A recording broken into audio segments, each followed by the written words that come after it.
The moment my father-in-law stood up during Sunday dinner and said, "Emma knows everything," my sister-in-law dropped her glass.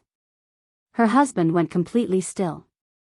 And I finally understood why a stranger had been sending me photographs, hotel receipts, and messages for the past week. I had thought someone was trying to destroy my marriage. I never imagined the person secretly exposing the affair was my father-in-law, and the woman he was exposing was his own daughter. Welcome back to Karma Stories Hub.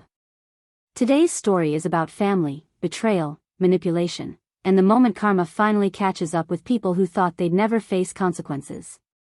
If you enjoy satisfying revenge and emotional justice stories, you're in the right place. Grab your favorite drink, settle in, and let's get into today's story. My name is Emma Carter, and for 6 years, I had been married to Daniel. Daniel and I lived in a quiet suburb outside Columbus, Ohio. We had a small house, steady jobs, and the kind of ordinary marriage I used to think was boring in the best possible way. His family was a different story. His parents, Richard and Linda, were loving but traditional. Daniel's younger sister, Melissa, was confident, charming, and used to getting her way. Melissa was married to Jason, a kind, quiet man who worked as an electrical contractor. I actually liked Jason. That was why the first message I received on a Tuesday morning made my stomach drop. It came from an unknown number. "Your husband isn't the person you should be worried about. Look at the attachment." There was a photograph. Melissa was standing outside a downtown hotel beside a man I didn't recognize. The next message contained a hotel receipt. Then another photo showed the same man opening the passenger door of Melissa's car. I stared at my phone for nearly a minute. My first thought was Daniel. Maybe Melissa was involved in something that could somehow affect my husband. Maybe the man was connected to his business. Maybe someone had made a mistake. Then another message arrived. "Don't confront her yet. You need to know the whole story." I felt sick. I checked Daniel's phone when he came home, not because I normally snooped, but because fear had already taken control of me. There was nothing. His location made sense. His messages were ordinary. He kissed me goodnight and asked what I wanted for dinner. For the first time, I realized the warning had been very specific. It wasn't about my husband.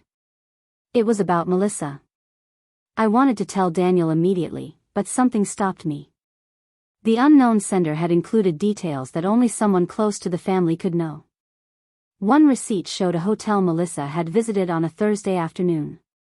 The next Thursday, she told us she had been helping Linda with a doctor's appointment. That bothered me. So I called Linda.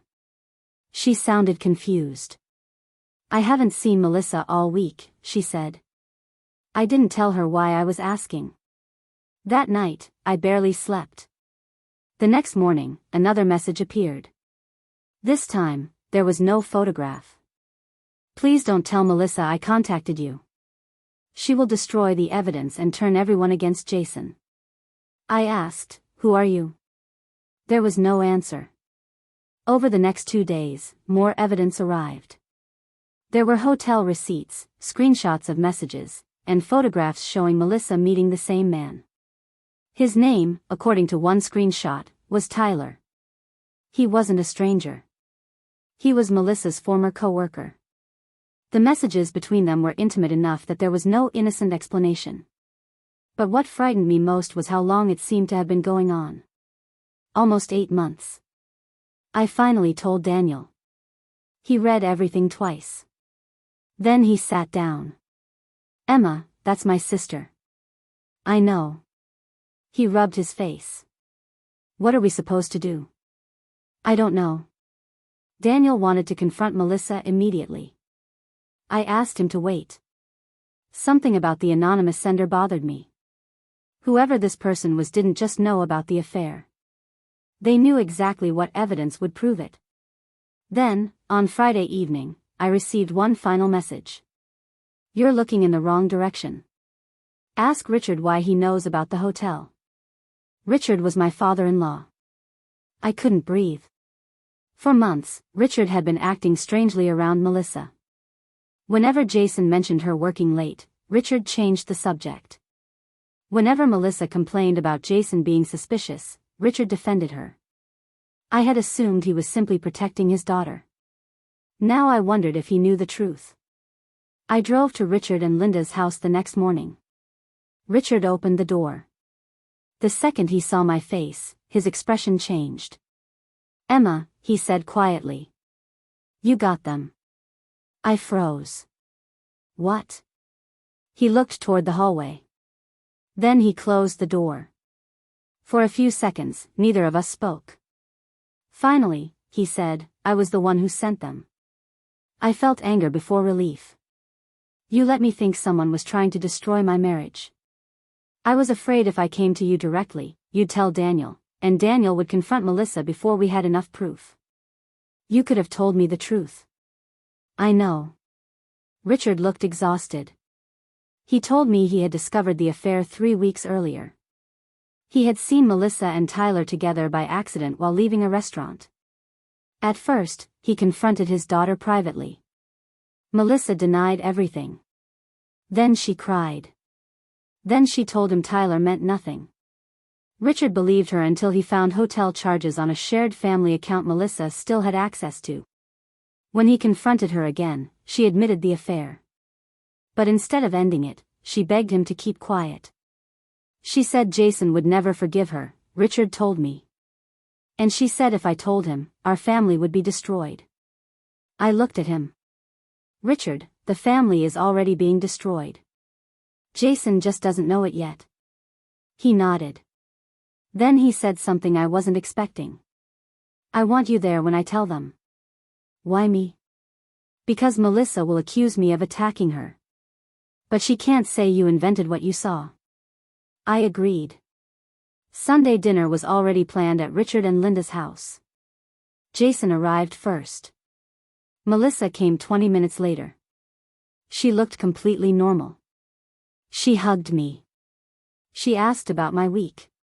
She laughed at something Daniel said.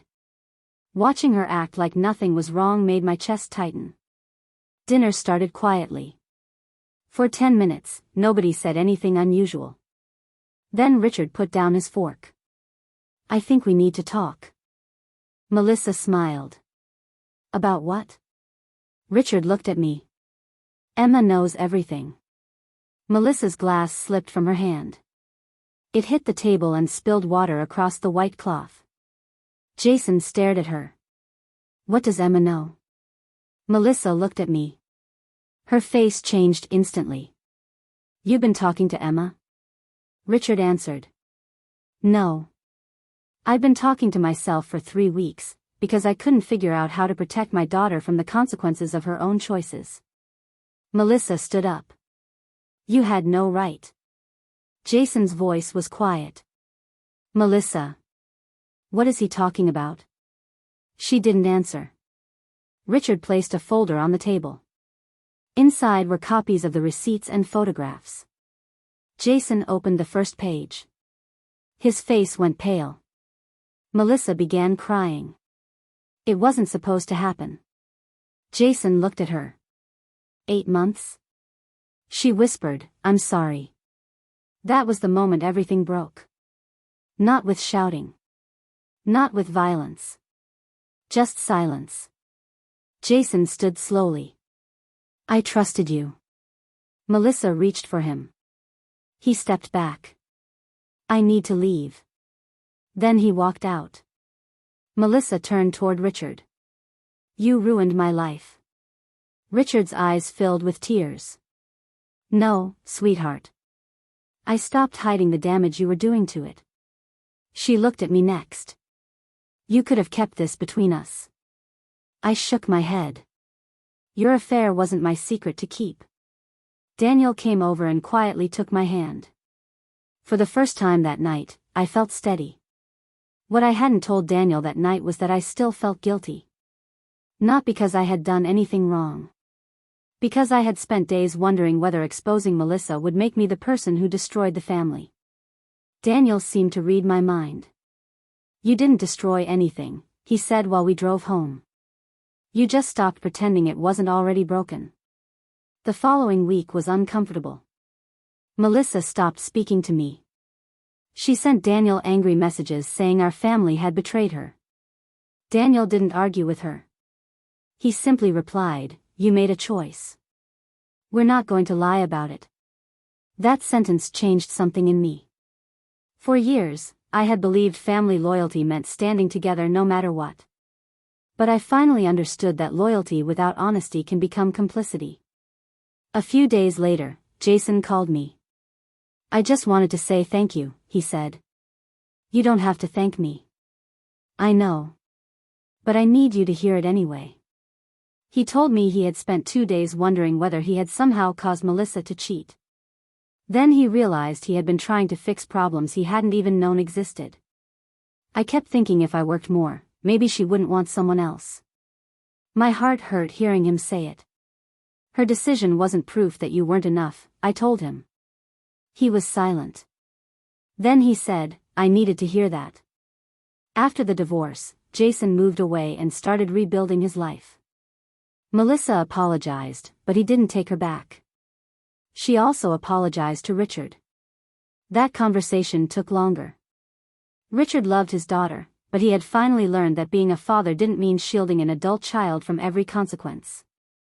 It meant sometimes telling them the truth they desperately didn't want to hear. As for me, I stopped checking unknown numbers. I stopped wondering what secret would arrive next. And on the first Sunday dinner after everything settled down, Richard raised his glass. "To honesty," he said. Everyone laughed softly. I smiled. For the first time, a family dinner didn't feel like a performance. It felt real. Jason eventually filed for divorce. Melissa tried to blame Richard, then me, then Tyler. But nobody accepted the blame for her choices. Tyler disappeared when Melissa's marriage ended. Richard stopped covering for his daughter. Linda, after learning the full story, told Melissa she would always love her, but she would no longer lie for her. And Daniel and I became closer because of what happened. Not because we enjoyed seeing someone else's marriage fall apart. Because we learned something important about family. Protecting someone from consequences isn't always love. Sometimes, it's just helping them continue hurting people. A month later, I received one final message from Richard. "Thank you for having the courage to stand beside the truth." I saved it. Because I realized something. The hardest part of betrayal isn't always discovering the truth. Sometimes it's deciding what you're willing to do with it. I never wanted revenge against Melissa. I wanted the lies to stop. And once they did, everyone had to face the lives they had created through their own choices. That was their karma. And my freedom was realizing I didn't have to carry their secrets anymore. So here's the lesson I took from everything that happened. You can love someone deeply and still refuse to protect their lies. What would you have done if you were in my position? Would you have confronted Melissa immediately, or waited until there was enough proof?